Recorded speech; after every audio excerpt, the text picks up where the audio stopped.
Hello friends, welcome back to Grow Up मंत्रा।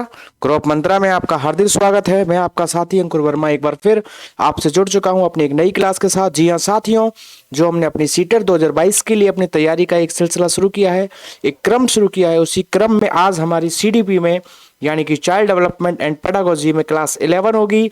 अब तक हमने अपनी 10 क्लासेस कर ली हैं। अगर आपने वो भी क्लासेस अटेंड नहीं किए हैं तो इसी वीडियो के डिस्क्रिप्शन बॉक्स में उनका लिंक मिल जाएगा, वहां से जाकर आप उन क्लासेस को अटेंड कर सकते हैं। तो चलते हैं फटाफट से अपनी आज की इस क्लास की ओर। आज की हमारी इस क्लास का टॉपिक है बाल केंद्रित शिक्षा यानी कि चाइल्ड ओरिएंटेड एजुकेशन। तो चलते हैं। बाल केंद्रित शिक्षा यानी कि चाइल्ड ओरिएंटेड एजुकेशन, क्या मायने हैं इस बात के, जानते हैं। अगर हम बात करें बाल केंद्रित शिक्षा की तो सर्वप्रथम इसका नाम लेते ही हमारे दिमाग में नाम जुड़ता है किसका? जॉन डीवी का। जी हाँ साथियों, अमेरिका के शिक्षा मनोवैज्ञानिक जॉन डीवी जो हैं वो बाल केंद्रित शिक्षा के समर्थक हैं। इन्होंने इस पर सबसे अधिक जोर दिया है कि शिक्षा जो है हमारी कैसी होनी चाहिए? बाल केंद्रित होनी चाहिए। बाल केंद्रित शिक्षा जो आज के समय की, वर्तमान समय की एक बहुत ही महत्वपूर्ण प्रणाली बन चुकी है। अर्थात आज के समय में, वर्तमान युग में जो हमारी शिक्षा है वो कैसी है? बाल केंद्रित है। अर्थात बाल केंद्रित शिक्षा आधुनिक शिक्षा प्रणाली का एक अभिन्न अंग बन चुकी है। बाल केंद्रित शिक्षा से मायने क्या है? तो बात करें अगर इसकी, तो बाल केंद्रित शिक्षा एक ऐसी शिक्षा है जिसमें हम बच्चों को केंद्र बिंदु मानकर, उसको मुख्य मानते हुए जब अपनी शिक्षण व्यवस्थाओं का चुनाव करते हैं, अपनी शिक्षा संबंधित पाठ्यचर्या और जो भी शिक्षण विधियां हैं, शिक्षण सहायक सामग्रियां हैं और जो भी शिक्षण से संबंधित हम अपनी व्यवस्थाएं कर रहे हैं, उन सब का केंद्र बिंदु अगर हम बालक को मानते हैं, उसके आधार पर ही अपनी व्यवस्थाओं का निर्माण करते हैं, अपनी व्यवस्थाओं का प्रारूप तैयार करते हैं और उसे फिर बाद में फॉलो करते हैं, तो वही क्या है? हमारी बाल केंद्रित शिक्षा है। लेकिन ऐसा क्या हुआ कि जो हमें बाल केंद्रित शिक्षा की जरूरत पड़ने लगी, या ऐसा क्यों कहा जा रहा है? क्योंकि साथियों इसके पीछे मुख्य कारण है कि पुराने समय में जो हमारी शिक्षा थी, अगर हम उसकी बात करें शासन प्रणाली के आधार पर अगर शिक्षा की चर्चा करें, तो प्राचीन काल में या पुराने समय में जो हमारी शिक्षा व्यवस्था थी वो कैसी थी? रूढ़िवादी शिक्षा थी, या दूसरे शब्दों में कह सकते हैं एक तांत्रिक शिक्षा व्यवस्था थी हमारी, जिसको निरंकुशवादी भी कहा गया था। क्यों कहा गया था? क्योंकि प्राचीन काल की शिक्षा में जो शिक्षक था या टीचर जो था उसको मुख्य स्थान दिया गया था और बालक को गौड़ यानी कि सेकंड स्थान पर रखा गया था। यानी कि पुराने समय में जो शिक्षक था वो सर्वे सर्वा था और बालक जो है एक सेकंड नंबर पर उसको रखा जा रहा था। यानी कि उसकी क्षमताओं को न मानते हुए शिक्षक अपने अनुसार चीजों को करने का प्रयास करता था। इसलिए उस शिक्षा को निरंकुशवादी शिक्षा के नाम से भी जाना गया, या इंग्लिश में इसको कह लेते हैं सुप्रीमेसी।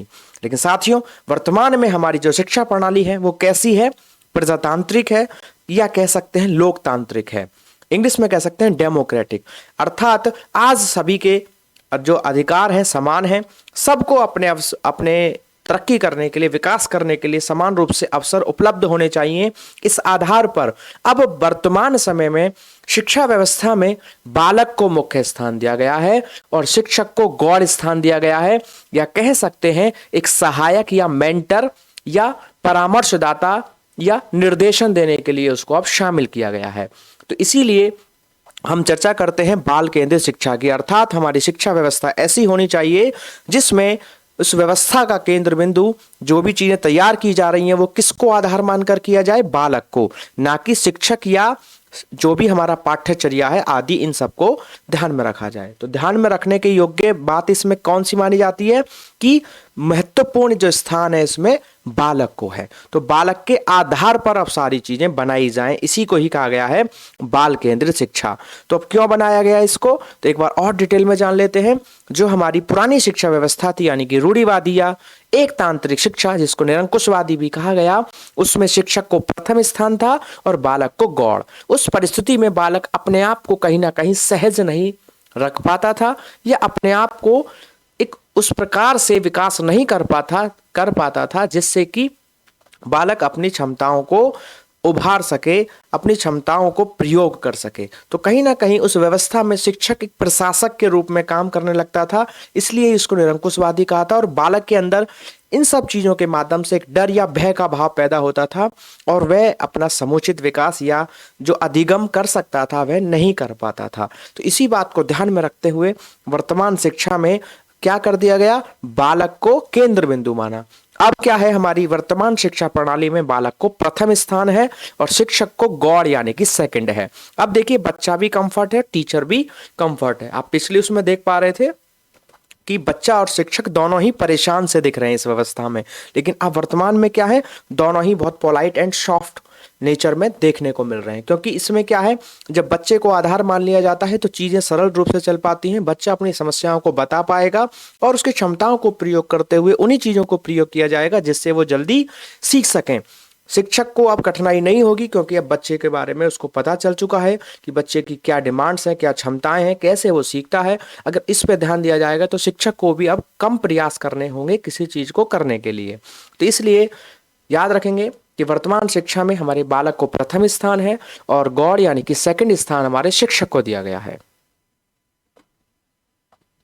प्राचीन काल में शिक्षा का जो उद्देश्य था वो क्या था, केवल बालकों को ज्ञान उपलब्ध कराना था या चीजों को याद कराने से था, या फिर कह सकते हैं कॉग्निटिव या जो संज्ञानात्मक पक्ष है या ज्ञानात्मक पक्ष है सिर्फ उसको विकसित करना चाहते थे, यानी कि बालक को सिर्फ जानकारी देने से था। इसलिए भी कहीं ना कहीं हमारी वो शिक्षा व्यवस्था कैसी मानी गई, कमजोर मानी गई, खराब मानी गई। क्योंकि उस समय क्या था, सिर्फ बालक का हम कौन से पक्ष का विकास कर रहे थे, कॉग्निटिव का यानी कि ज्ञानात्मक पक्ष का ही विकास कर रहे थे। सिर्फ बच्चों को याद कराने पर ही जोर दिया जा रहा था। लेकिन वही बात करें आज के वर्तमान समय की शिक्षा प्रणाली की, बाल केंद्रित शिक्षा की, तो इस समय अब सिर्फ बालकों को ज्ञान उपलब्ध कराने पर ही जोर नहीं दिया जाता, साथ ही साथ उसका क्रियात्मक और भावात्मक रूप से भी विकास किया जाता है। यानी कि वर्तमान जो शिक्षा है, बाल केंद्रित शिक्षा है, वो किसका विकास करती है, हमारे बालक के ज्ञानात्मक, भावात्मक और क्रियात्मक तीनों पक्षों का विकास करती है। ज्ञान वहां पर सिर्फ जो है सिर्फ ज्ञान ही ग्रहण किया जा रहा था, लेकिन यहां पर अब ज्ञान जो है प्रयोग भी किया जा रहा है भावात्मक रूप से और क्रियात्मक रूप से। अब ज्ञान जो है उसकी चीजों में शामिल हो पा रहा है, इसलिए भी बाल केंद्रित शिक्षा को अच्छा माना जाता है। अगला, प्राचीन समय में शिक्षा अध्यापक केंद्रित होती थी, जिससे शिक्षण क्या हो जाता था, नीरस या बोरिंग हो जाता था। क्योंकि शिक्षक अपने अनुसार चीजों को करता था, बच्चों को उसमें शामिल नहीं करता था।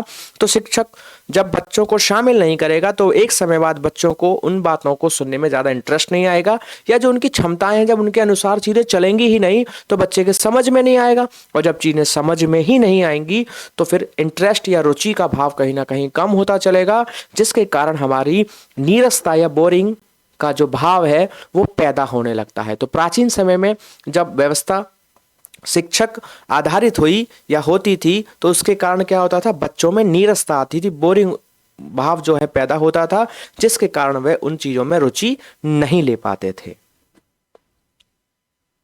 लेकिन जब बाल केंद्रित शिक्षा के अंतर्गत बालकों की रुचियों को ध्यान में रखा गया, वो कैसे सीखते हैं इन बातों को ध्यान में रखा गया, उनकी क्षमताओं को ध्यान में रखा जाता है, तो फिर बालकों को कहीं ना कहीं चीजों को करने में आनंद की प्राप्ति होती है, रुचि पैदा होती है, उनका अभिप्रेरणा का स्तर बढ़ता चला जाता है। जैसा कि आप देख रहे हैं, जब व्यवस्था शिक्षक आधारित थी तो बच्चे कैसे नीरस होकर के बैठे हैं, और जैसी व्यवस्थाएं बालकों को आधार मानते हुए, उनकी रुचियों को ध्यान में रखते हुए, उनकी प्रवृत्ति यानी कि एटीट्यूड्स को ध्यान में रखते हुए और उनकी क्षमताओं को ध्यान में रखते हुए जब किया गया तो बच्चे कितने highly motivated and fresh and fine होकर के चीजों को करने का प्रयास कर रहे हैं। तो कहीं ना कहीं बाल केंद्रित शिक्षा जो है इसलिए भी आवश्यक है क्योंकि इसमें बच्चे खुद से रुचि ले पा रहे हैं, आनंद ले पा रहे हैं, चीजों में शामिल हो पा रहे हैं।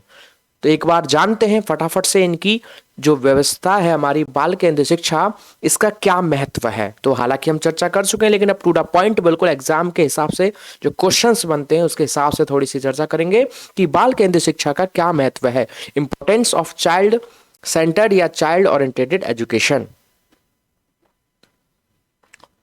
इससे क्या फायदा होगा।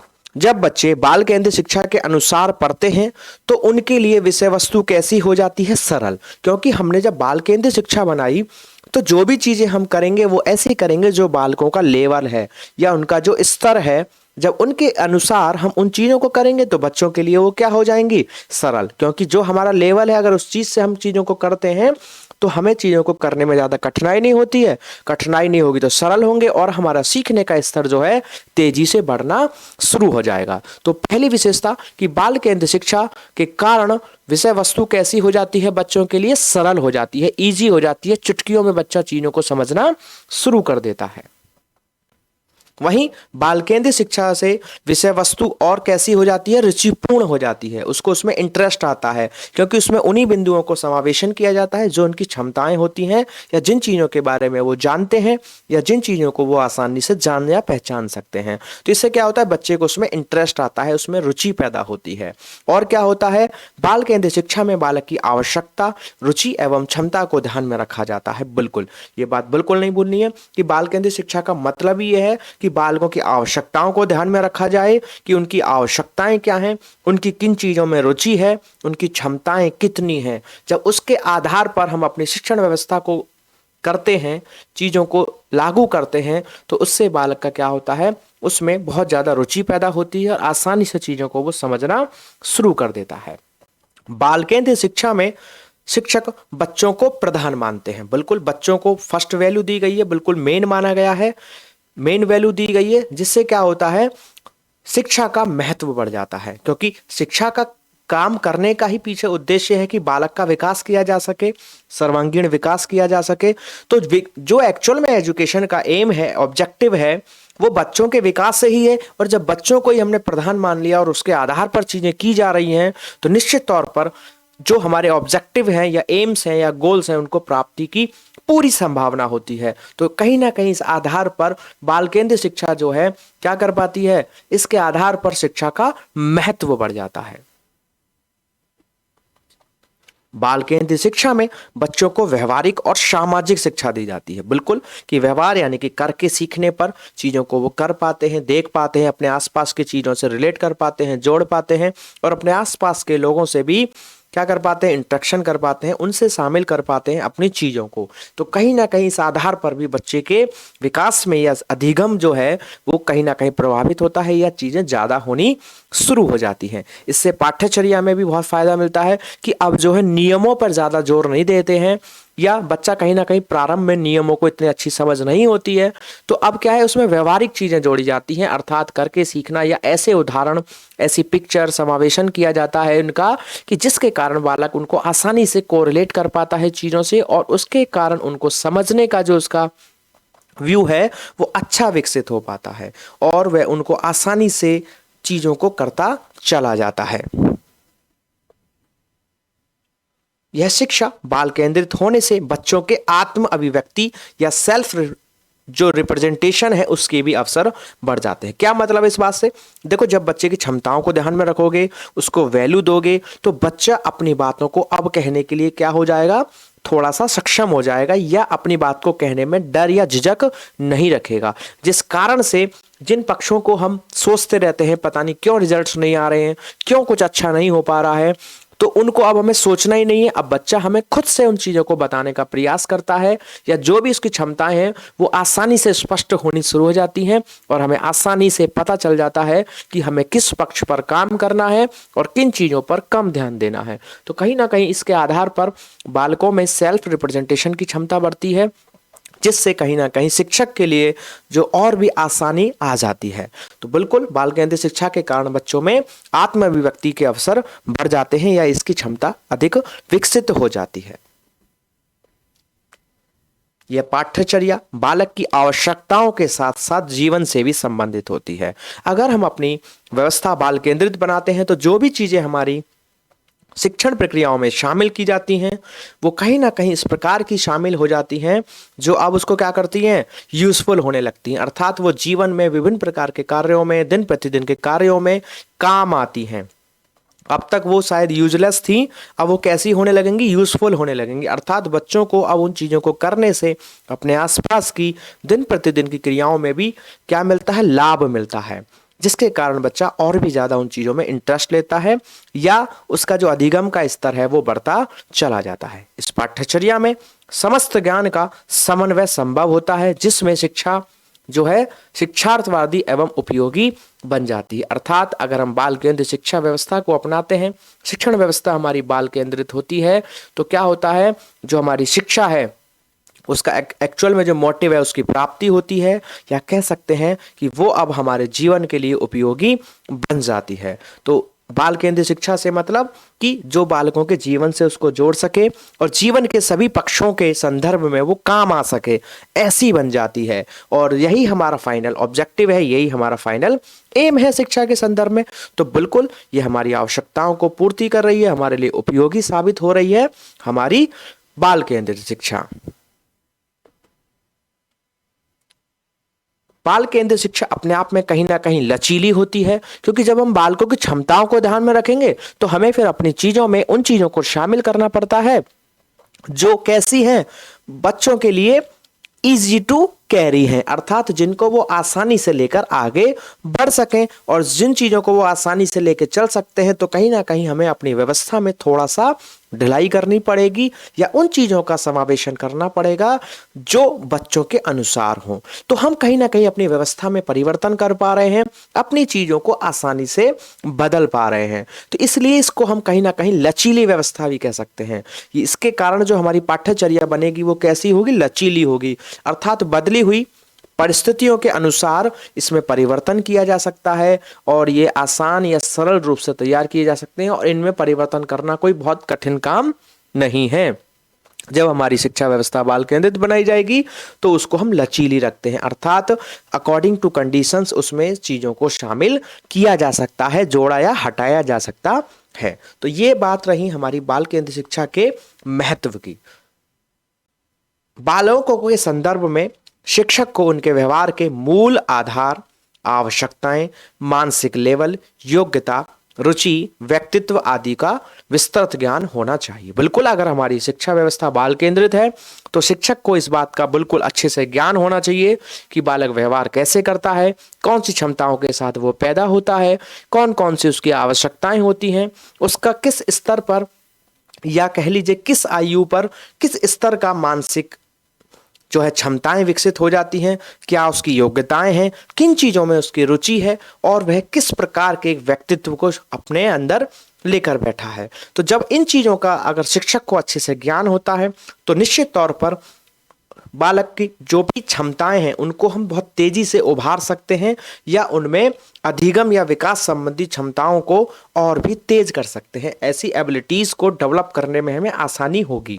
तो बाल केंद्रित शिक्षा से मतलब शिक्षक को बालक के बारे में संपूर्ण रूप से ज्ञान होना भी चाहिए, उसकी आवश्यकताओं से संबंधित, उसके मानसिक स्तर का, उसकी योग्यता, उसकी रुचि, उसके व्यक्तित्व, इन सभी चीजों की बहुत अच्छे से ज्ञान होनी चाहिए, क्योंकि शिक्षा का उद्देश्य बालकों के व्यवहार में ही तो परिमार्जन करना है। अधिगम का मतलब क्या है, तो अधिगम की हम बात करें तो उसको हम सामान्य शाब्दिक अर्थ में कह देते हैं सीखना, लेकिन अधिगम का अर्थ जो है वास्तविक रूप में बात करें, व्यापक अर्थ की बात करें तो इसका अर्थ होता है व्यवहार में परिवर्तन, या और अच्छे से समझें तो व्यवहार द्वारा व्यवहार में परिवर्तन। तो बालकों के अगर व्यवहार में परिवर्तन करना है तो उसके लिए शिक्षक को बालकों का जो भी क्षमताएं हैं, रुचि हैं, इन सब की बहुत अच्छे से ज्ञान होना चाहिए। यह पाठ्यचर्या बालक के सर्वांगीण विकास को बल देती है। तो अगर हमारी जो व्यवस्था है वो बाल केंद्रित है तो निश्चित तौर पर जो पाठ्यचर्या हमारे तैयार होगी वो कैसी होगी, जिससे बालक का सर्वांगीण विकास होता है, अर्थात बालक के सभी पक्षों का विकास हो पाता है, जैसे कि शारीरिक विकास, मानसिक विकास, क्रियात्मक विकास, भाषात्मक विकास, सामाजिक विकास, नैतिक विकास आदि आदि।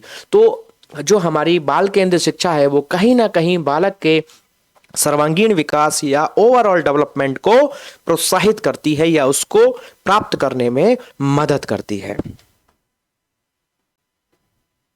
तो साथियों, अगर हमको अपनी शिक्षा व्यवस्था बाल केंद्रित बनानी है या हमारा शिक्षण कैसा हो, बाल केंद्रित हो, तो इसके लिए एक शिक्षक को कौन कौन सी बातें याद रखनी है या बाल केंद्रित शिक्षण के क्या सिद्धांत हैं वो अच्छे से पता होने चाहिए। इसी के आधार पर हमारे एग्जाम में, सीटेट में या कोई भी ऐसा एग्जाम है जिसमें टीचिंग्स से संबंधित कोई भी एग्जाम है तो उसमें जरूर पूछा जाता है कि बाल केंद्रित शिक्षण के क्या सिद्धांत हैं, अर्थात एज ए टीचर आप किस प्रकार की चीजों को अपने शिक्षण में शामिल करेंगे जिससे आपका शिक्षण बाल केंद्रित शिक्षण हो। तो उन्हीं को हम दूसरे शब्दों में कह सकते हैं बाल केंद्रित शिक्षण के सिद्धांत। तो जानते हैं एक शिक्षक के रूप में, एक टीचर के रूप में आप कौन सी गतिविधियों को शामिल करेंगे अपने शिक्षण में जिससे कि वे बाल केंद्रित बन सके।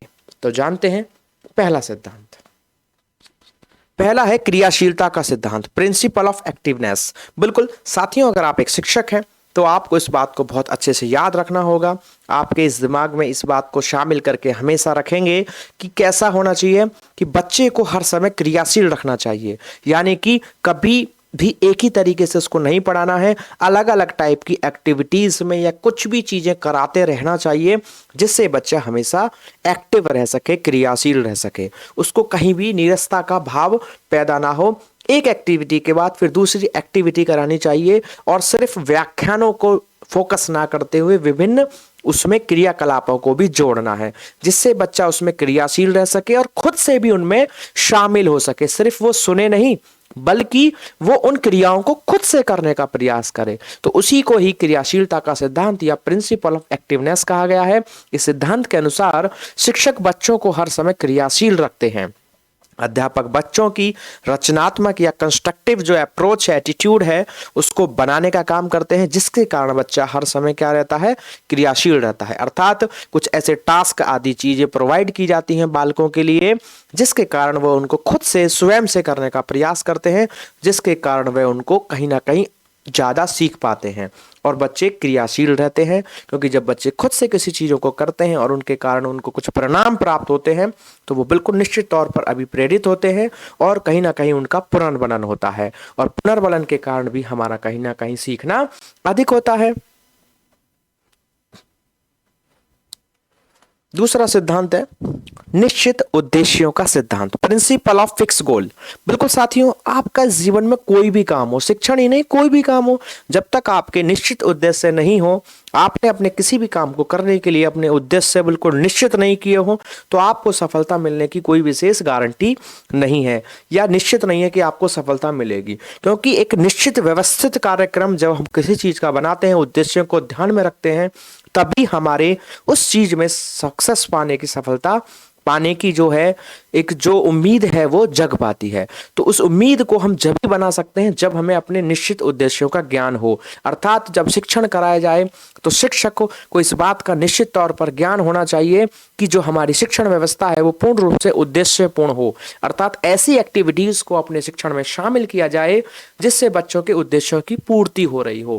पहले बच्चों का एक निश्चित उद्देश्य निर्धारित कर लेना चाहिए और फिर उन उद्देश्यों को ध्यान में रखते हुए ऐसी चीजों का, ऐसी क्रियाओं का, ऐसी सामग्रियों का चुनाव करना चाहिए और फिर उनको अपने शिक्षण में लागू करना चाहिए। अगर ऐसा शिक्षक करता है तो निश्चित तौर पर वह बच्चों का सर्वांगीण विकास कर सकता है। तो बिल्कुल निश्चित तौर पर याद रखना है कि शिक्षक को बाल केंद्रित शिक्षा के अनुसार निश्चित उद्देश्यों का सिद्धांत यानी कि निश्चित उद्देश्यों का ज्ञान होना चाहिए। रुचि का सिद्धांत अर्थात इस बात से है कि शिक्षण ऐसा होना चाहिए, शिक्षण के दौरान शिक्षक को अपनी चीजों में ऐसी गतिविधियां या ऐसी शिक्षण सहायक सामग्री या विधियां प्रयोग करनी चाहिए जिससे बच्चे को उसमें रुचि आए, इंटरेस्ट आए। अर्थात प्रभावशाली शिक्षण वही होता है जिसमें बच्चों की रुचि होती है। बिना रुचि वाला शिक्षण कैसा होता है, नीरस हो जाता है, बोरिंग हो जाता है, जिसके कारण बच्चा जो है उसमें आनंद नहीं लेता है। आनंद से मतलब इस बात का है कि उसमें उसको रुचि पैदा नहीं होती है, उसको एक अंदर से एक मोटिवेशन लेवल तैयार नहीं होता है, उसको ये इस बात का आभास नहीं होता है कि मैं कुछ सीख रहा हूं या मैं कुछ कर सकता हूं। तो जब ऐसा बालक को एहसास नहीं होता है तो वो आगे की क्रियाओं में कैसा होता चला जाता है, निष्क्रिय होता चला जाता है।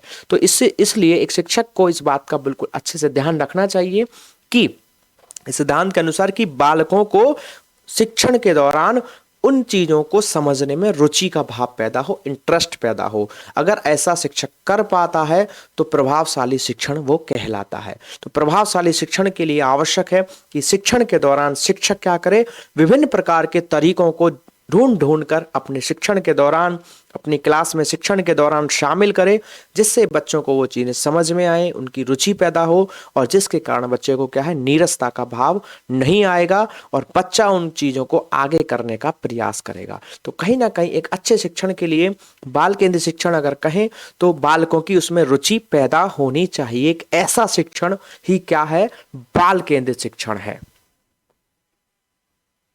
इसी के साथ साथ व्यक्तिगत विभिन्नताओं का सिद्धांत अर्थात बाल केंद्रित शिक्षा के अनुसार यह इस बात को स्पष्ट करता है कि एक शिक्षक को या हमारी जो भी शिक्षण व्यवस्थाएं हैं वो इस प्रकार की हो कि वो एक एक बच्चे की, अपनी क्लास में बैठे हर एक बच्चे की क्षमताओं को अलग अलग भी जाने। अर्थात किसी भी चीज़ को पढ़ाने से पहले, करने से पहले जो भी चीज़ें शामिल की जाएं उनको इस आधार से उनका चुनाव किया जाए कि उससे एक एक बच्चे की आवश्यकताओं की पूर्ति हो रही हो या उसमें प्रत्येक बच्चे की क्षमताओं को ध्यान में रखा गया हो। क्योंकि हर व्यक्ति का अपना एक अलग व्यक्तित्व होता है। कहने को तो बुद्धि सबके पास जन्मजात है, संवेग भी जन्मजात है, भाषाई क्षमता भी जन्मजात है, लेकिन उसके बावजूद भी समान आयु के होते हुए भी हमारे अंदर कुछ व्यक्तिगत विभिन्नताएं पाई जाती हैं। यहाँ तक कि एक ही माता पिता से उत्पन्न होने वाली संतानें भी कभी भी पूर्ण रूप से समान नहीं होती हैं। तो इस बात को एक शिक्षक को बिल्कुल ध्यान रखना चाहिए।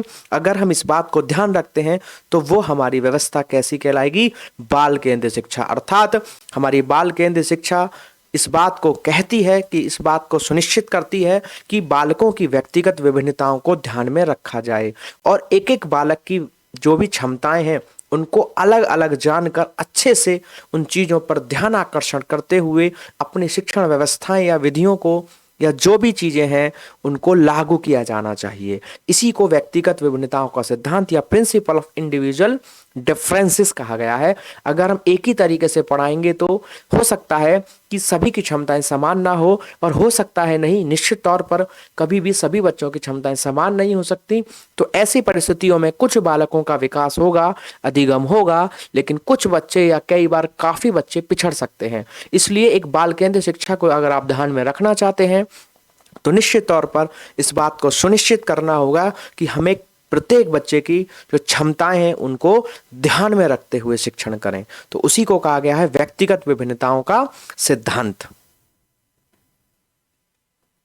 अगला है जीवन से संबंधित करने का सिद्धांत। बिल्कुल साथियों, इस जीवन में प्रकृति में हम जो भी कुछ करते हैं कहीं ना कहीं वो हमारे जीवन में अगर उपयोगी होती हैं तो हमें उन चीज़ों को करने में और भी ज़्यादा आनंद आता है, एक खुशी पैदा होती है, या कह लीजिए चीज़ों को करने में ज़्यादा कठिनाई नहीं महसूस होती है। तो बिल्कुल निश्चित तौर पर एक बाल केंद्रित शिक्षा का मतलब है कि शिक्षण के दौरान ऐसी चीज़ों को शामिल किया जाए, ऐसे उदाहरण, ऐसी चीज़ों को शामिल किया जाए जो कहीं ना कहीं उसके जीवन में भी काम आती हों और वह उनको एक्सपीरियंस कर सके अपने जीवन में और उनको अपनी दैनिक समस्याओं को भी कहीं ना कहीं उनके द्वारा सीखी या जानी हुई चीज़ों को जो उसने कक्षाओं में जानी है वो उसके दैनिक जीवन की समस्याओं को भी हल कर पा रही हों। अगर ऐसा होता है तो बिल्कुल निश्चित तौर पर वो एक बाल केंद्रित शिक्षा कहलाती है। तो principle to correlate the life, ऐसी एक पॉलिसी, एक या ऐसी शिक्षण व्यवस्था क्या कहती है, हमारी बाल केंद्रित शिक्षा को प्रमोट करने का काम करती है। शिक्षण जीवन से संबंधित होना चाहिए। अध्यापक को चाहिए कि शिक्षण में ऐसे उदाहरण लेकर पढ़ाए, ऐसी चीज़ों को शामिल करे जो बच्चों की रोज़मर्रा की क्रियाओं से हों। रोज़मर्रा की क्रिया यानी कि दैनिक जीवन में वो जो भी चीज़ें हो रही हैं वो उनमें शामिल हो रही हों। इस प्रकार की चीज़ों को शामिल करते हुए अगर कक्षा में शिक्षक शिक्षण कराता है तो कहीं ना कहीं वह भी हमारी बाल केंद्रित शिक्षा की ही पूर्ति कर रहा है। अगला है प्रेरणा का सिद्धांत, प्रिंसिपल ऑफ मोटिवेशन। बिल्कुल साथियों, जीवन में इस प्रकृति में अभिप्रेरणा को बड़ा ही महत्वपूर्ण स्थान दिया गया है क्योंकि अभिप्रेरणा एक ऐसी चीज बताई गई है जो हमारा किसी कार्य को करने के प्रति इंटरेस्ट को पैदा करता है या जो काम चल रहा है उसको बनाए रखने में मदद करता है। तो बिल्कुल शिक्षक को शिक्षण के दौरान इस बात को निश्चित तौर पर सुनिश्चित करना चाहिए कि वो ऐसी चीज़ों को शामिल करे जिससे बच्चा उससे क्या हो, अभिप्रेरित हो। और अगर यदि बच्चा अभिप्रेरित होता है तो निश्चित तौर पर जो शिक्षण प्रक्रिया है वो 2 गुनी प्रभावशाली हो जाती है। शिक्षण करते समय यदि बच्चे को बीच बीच में अभिप्रेरित करते हैं तो क्या होता है, तो शिक्षण जो है वो 2 गुना प्रभावशाली हो जाता है। तो प्रभावशाली शिक्षण के लिए, बाल केंद्रित शिक्षा के लिए एक महत्वपूर्ण आवश्यक चीजों में से एक क्या है? प्रेरणा या मोटिवेशन। मोटिवेशन के कारण भी बालकों को सीखने में, व्यवहार परिवर्तन में या विकास संबंधी चीजों में बहुत ही लाभदायक सिद्ध होती है या एक महत्वपूर्ण रोल प्ले करती है, जिसके कारण बच्चों सीखने की जो अपनी गति है, जो उसकी क्षमताओं में वृद्धि है, वो तेज गति से होती है। प्रेरणा किसी भी काम की गति को क्योंकि क्या कर देती है? बढ़ा देती है। अतः बच्चों को प्रेरित करते रहना चाहिए। ये बाल केंद्रित शिक्षा की एक डिमांडों में से एक महत्वपूर्ण डिमांड ये भी है कि बच्चों को अभिप्रेरित किया जाए, शिक्षण में ऐसी चीजें शामिल की जाएं जिससे बच्चा समय समय पर अभिप्रेरित होता रहे। क्योंकि रीइंफोर्समेंट थ्योरी जो है, पुनर्बलन का सिद्धांत क्लार्क एल हल ने जो दिया है, उसमें भी इन्होंने कहा है कि बच्चे को बीच बीच में पुनर्बलन प्राप्त होते रहना चाहिए। लगातार भी उन्होंने उसको ठीक नहीं बताया है, आंशिक रूप से समय समय पर उसको पुनर्बलन मिलता रहना चाहिए, अर्थात वही उसके लिए मोटिवेशन का काम करता है। अगर ऐसा बच्चे के साथ किया जाता है तो निश्चित तौर पर वह अपने विकास और जो भी उसके अधिगम क्षमताएं हैं वो तेज गति से बढ़ती चली जाती हैं। अगला है आवृत्ति का सिद्धांत, प्रिंसिपल ऑफ रिपीटेशन। बिल्कुल साथियों, जीवन में इस प्रकृति में बताया गया है कि हमारे साथ स्मृति और विस्मृति दोनों चीजें बनी हुई होती हैं। जितना हमारे साथ जीवन में स्मृति यानी कि याददाश्त या मेमोरी पावर जुड़ी हुई है, उतने ही प्रभावी रूप से हमारे साथ विस्मृति यानी कि भूलना, जिसे आप कहते हैं फॉरगेटिंग, जुड़ा हुआ है। तो चीजें, हम जो चीज जानते हैं वो कुछ समय बाद हम उनको भूलते भी रहते हैं। इसलिए शिक्षण व्यवस्था में इस बात का भी जिक्र किया गया है कि जो चीजें हमने पहले कर दी हैं या हमने जो चीजें पहले हम कर चुके हैं, समय समय पर परिस्थिति अनुसार उनका भी रिपीटेशन होते रहना चाहिए। क्योंकि अगर ऐसा नहीं होता है तो हमारे अंदर विस्मृति का भाव होता है, जिसके कारण हम चीज़ों को भूलते चले जाते हैं और आने वाली चीज़ों में कहीं ना कहीं पुरानी चीज़ें काम आनी हैं तो वहां पर हम उन चीज़ों को समझने में कठिनाई महसूस करते हैं। तो एक बाल केंद्रित शिक्षा के आधार पर इस बात पर भी अधिक जोर दिया जाता है कि जो पुरानी चीज़ें हैं उनको भी बार बार रिपीटेशन उनका किए जाना चाहिए। समय समय पर बार बार पढ़ने से क्या होगा, विषय वस्तु का ज्ञान क्या होता चलेगा, स्थायी होता चला जाएगा और हमारी जो विस्मृति है वो नहीं होगी, हमारी चीज़ें याद रहेंगी और कहीं ना कहीं वो आने वाली परिस्थितियों में भी काम आएंगी। उस कारण से हमारी आने वाली चीज़ों में हमें सीखने में और भी तेज गति प्राप्त हो सकती है। अतः विषय की पुनरावृत्ति जरूर करवाते रहना चाहिए, जिससे कि बच्चों को चीज़ों को आत्मसात करने में, आने वाली नवीन चीज़ों को भी आत्मसात करने में ज़्यादा कठिनाई नहीं होनी चाहिए। तो आवृत्ति का सिद्धांत बिल्कुल बाल केंद्रित शिक्षा को ही प्रमोट करने का काम करता है। अगला है लोकतांत्रिक सिद्धांत। लोकतांत्रिक से मतलब है कि एक शिक्षक को या जो भी हमारी शिक्षण व्यवस्थाएं बनाई जा रही हैं उसमें इस बात को निश्चित तौर पर ध्यान देना चाहिए कि जो भी हम चीज़ें बना रहे हैं वो इस प्रकार की हों कि उसमें किसी के भी हितों को हम जो है खराब ना करें या किसी के भी अहसात अहित नहीं होना चाहिए। अर्थात हर व्यक्ति की, अर्थात यहाँ पर बालकों के संदर्भ में है तो हर बालक की जो भी उनकी आवश्यकताएं हैं उनको ध्यान में रखा जाए। किसी भी प्रकार से उनसे कोई भेदभाव नहीं होना चाहिए। पूर्ण रूप से भेदभाव रहित जो हमारी व्यवस्था है वो क्या है, लोकतांत्रिक सिद्धांत को ही प्रमोट करती है या कहती है कि हमारी व्यवस्था कैसी हुई, लोकतांत्रिक या डेमोक्रेटिक हुई। तो एक शिक्षक को या हमारी शिक्षण व्यवस्थाओं को कैसा होना चाहिए, लोकतांत्रिक होना चाहिए। अर्थात सभी छात्रों को समान दृष्टिकोण से देखना और उनके साथ किसी भी प्रकार से कोई भेदभाव ना किया जाए, सभी को समान रूप से समान अवसर उपलब्ध कराने के प्रयास किए जाने चाहिए और सभी को शामिल करते हुए अपनी शिक्षण व्यवस्थाओं का चुनाव करना चाहिए और शिक्षण करना चाहिए। अगर हम ऐसा करते हैं तो निश्चित तौर पर हम एक बाल केंद्रित शिक्षा का समर्थन करते हैं या हमारी शिक्षण व्यवस्थाएं बाल केंद्रित कहलाएंगी। तो कहीं ना कहीं बाल केंद्रित शिक्षा की एक डिमांड यह भी है कि हमारी शिक्षण व्यवस्थाएं कैसी होनी चाहिए, लोकतांत्रिक होनी चाहिए, डेमोक्रेटिक होनी चाहिए। अर्थात शिक्षक को सभी छात्रों को एक समान दृष्टि से देखना चाहिए, ना कि भेदभावपूर्ण तरीके से। प्रश्न पूछने का उत्तर देने के संदर्भ में शिक्षा को बदलाव नहीं करना चाहिए, यानी कि अंतर नहीं होना चाहिए। सभी को समान रूप से शामिल करते हुए समान अवसर उपलब्ध कराने चाहिए। ये हमारी एक बाल केंद्रित शिक्षा की जो डिमांड्स हैं उनमें से कहीं ना कहीं एक है। तो कहीं ना कहीं ये हमारा शिक्षण का एक सिद्धांत बनता है कि हमें अपनी चीजों को लोकतांत्रिक बनाए रखना है। अगला है बालक का सर्वांगीण विकास का सिद्धांत, अर्थात हमारी शिक्षण व्यवस्थाएं कैसी होनी चाहिए कि बालकों के सभी प्रकार के विकास उससे होने चाहिए। यानी कि उसमें खेलों को भी महत्व देना चाहिए, लैंग्वेज या ऐसी एक्टिविटीज करानी चाहिए जिसमें बच्चा जो है अपने अभिव्यक्ति कर सके, या कुछ ऐसे अपने जो बच्चे के पास स्किल्स होते हैं जो अपने फिजिकली होते हैं, जैसे किसी को डांस करना अच्छा आता है, किसी को खेलों में अधिक रुचि है जैसे कि भाग दौड़ जैसे खेलों में है, कोई अच्छा जिम्नास्टिक्स वाली एक्टिविटीज कर सकता है। तो इन सभी चीजों को भी शिक्षण में शामिल करना चाहिए। तो जैसी भी जिस बालक पर जिस प्रकार की भी कोई स्पेशल स्किल है उसको प्रमोट करना चाहिए, और जिन लोगों के पास नहीं भी है कोई ऐसा पर्टिकुलर स्किल तो उनका भी कहीं ना कहीं कुछ विकास करने का प्रयास करना चाहिए। तो सिर्फ हमें बालकों का मानसिक विकास नहीं करना है, कहने का मतलब सर्वांगीण विकास के सिद्धांत से यह है कि हमें सिर्फ बालक का ज्ञानात्मक पक्ष का विकास नहीं करना है, सिर्फ मानसिक क्षमताओं को नहीं बढ़ाना है, चीजों को याद नहीं कराना है, बल्कि जो चीजें उसने जानी है वो उसके क्रियाओं में, उसके भावों में, उसकी भाषा में शामिल होनी चाहिए।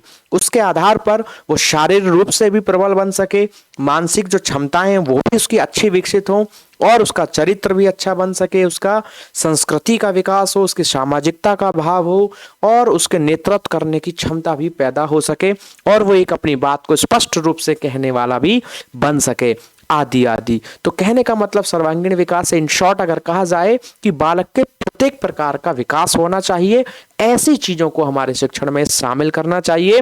हमारे कैरिकुलम में, पाठ्यक्रम में विभिन्न ऐसी गतिविधियों को भी शामिल करना चाहिए जिससे किसी भी प्रकार के बालक में कैसी भी कोई अपना पर्टिकुलर स्किल है वो पीछे ना रहे, और वह उनको भी प्रयोग करके अपने उस कौशल का प्रयोग करके अपनी क्षमताओं को बढ़ा सके। और अगर किसी बालक का अन्य प्रकार की किसी चीज में रुचि है तो उनको विकसित करने में उसकी सहायता की जाए। तो इसी को सर्वांगीण विकास का सिद्धांत कहा गया है, जो कि एक बाल केंद्रित शिक्षा का मेन मोटिव है, क्योंकि कंक्लूज फाइनल यही है कि बालक का सर्वांगीण विकास होना चाहिए। ये सारी व्यवस्थाएं बना ही इसलिए जा रही हैं कि बालक का एक भी पक्ष जो है वो कमजोर ना रहे, वो प्रत्येक पक्षों में अच्छे से चीजों में अपना विकास कर सके। अगला है चयन का सिद्धांत। बिल्कुल, चीजों का चयन जो किया जाए, जो चुनाव किया जाए वो इस तरीके से किया जाए कि बच्चों की योग्यताओं के अनुरूप हो। जो भी विषय वस्तु, कैरिकुलम आदि तैयार किया जाए वो बच्चों की जो क्षमताएं हैं, योग्यता हैं, उनके आधार पर किया जाए। सभी प्रकार के बच्चों के आधार पर सोचते हुए चीज़ों को शामिल किया जाए, या उनके एक ऐसी युक्ति का प्रयोग किया जाए जो सबकी क्षमताओं को कहीं ना कहीं क्या करते हों, फुलफिल करते हों। तो बालकों को मानसिक दशा का भी ध्यान में रखा जाए, उनकी योग्यताओं को ध्यान में रखा जाए, और उसी के आधार पर विषय वस्तु, जो भी हमारी शिक्षण व्यवस्था है, शिक्षण विधियां हैं, शिक्षण पद्धतियां हैं, शिक्षण सूत्र हैं, या शिक्षण सहायक सामग्रियां हैं, उनका चुनाव किया जाना चाहिए। बहुत ही सोच समझ के एक व्यवस्थित ढंग से उनका निर्माण किया जाए, चुनाव किया जाए। उसी के आधार पर हम बच्चों को अपना जो भी हमारा शिक्षण का उद्देश्य है वो पूर्ण कर पाएंगे। तो बिल्कुल चीज़ों का चयन बहुत अच्छे से किया जाना चाहिए, एक एक बिंदु को, एक एक बच्चे को, उनकी क्षमताओं को, योग्यताओं को, उनकी परिस्थितियों को, उनकी आवश्यकताओं को ध्यान में रखते हुए।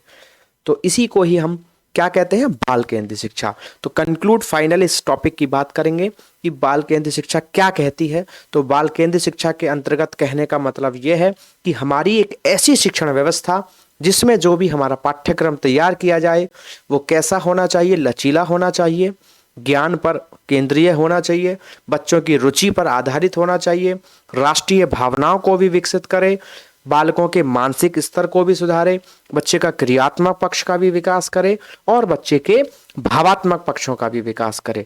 अर्थात बालक के सभी पक्षों का विकास करे, और बालक को मुख्य रूप से स्थान देने का मतलब यही है कि उस पर कोई तानाशाही नहीं की जाए, या उसके जो क्षमताएं हैं, योग्यताएं हैं, उनको किसी भी प्रकार से अनदेखा ना किया जाए। ऐसी चीजों का चुनाव बिल्कुल भी ना किया जाए जो बच्चे के लिए कठिन है या जिन चीज़ों में वो कठिनाई महसूस करता है, ऐसी चीज़ों का चुनाव किया जाए। चाहे उनके लिए हमें कितने भी प्रयास करने पड़े, लेकिन चीज़ों का चुनाव ऐसी ही करना है जिससे बच्चा अपने लक्ष्य को प्राप्त कर सके, अपने उद्देश्य जो भी हमारे शिक्षा के हैं वो पूर्ण हो सकें, और हम अपने लेम जो भी हमारा एम है, लक्ष्य है, हम उसकी प्राप्ति कर सकें।